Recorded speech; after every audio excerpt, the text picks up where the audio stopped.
There's no magic. There's no, it's a matter of, to me, I think probably the biggest thing is obviously checkered flag. Get to the end, that's first and foremost. But it's learning all the things you have to do in between to get there. And it's different every time. It's different every day. It's different every race. Being flexible, being ready for change, being adaptable to conditions and that kind of thing. So it's putting all those little pieces together to make the big picture, and the big picture is the checkered flag at the end. And so, I can't. This thing is, there's a lot of things. Part of it's just pressure from this place, learning to deal with the pressure, because it is the speedway. It is the only one. And everything that comes along with this race, learning how to deal with those pressures, being smooth, dealing with the speeds, the narrow groove.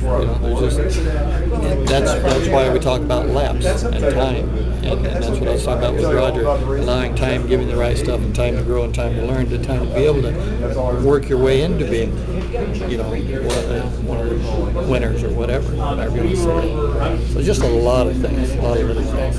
There's a lot of that too. Just concentrate on driving the car. We'll take care of strategy. We'll take care of everything else. Just be a race driver. Just concentrate on what you're doing on the racetrack. To a point, but then you've also, because there's going to be times that you better be paying attention. It's just like me, I've always felt like knowing what makes a car tick helps. Even though I've got an engineer that will sit here and do everything the way it needs to be done, me having a better understanding of how it works and knowing if I change A, it maybe wasn't just A that made the change, it's how A affected B and C is what really made the change. So then I know, well, then the next change needs to be on B, not A, because of what it did to B. So understanding, whether it's strategy, chassis, setup, and everything else, all of that, the more you know, the better off you are. Rick, when you came in, the surge was to 200 miles an hour, and then it kept climbing and climbing. And you got out just before it reached the maximum of almost 240.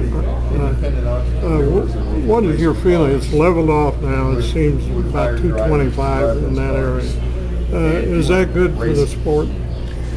Well, you can look at it a lot of different ways. Obviously numbers bring people, as far as that, but you've got to be realistic too. Numbers can be very bad, as far as speed goes. And so you've got, as you go and you learn, you're growing, just like we're talking about the team learning and everything else. As we start getting up into numbers that could become a real problem, the organizations, the tracks, all of them had to learn also. That's when you go to the soft walls. That's when you start doing things. You start putting, the center lines down the cars so if they get sideways, they don't create lift. So you've got to find, there's a point somewhere where you've got to say, hey, we can't go any more than this, unless something else is learned to help solve a problem that the speed was creating, whether it be danger in the stands or danger on the track or to the driver or whatever.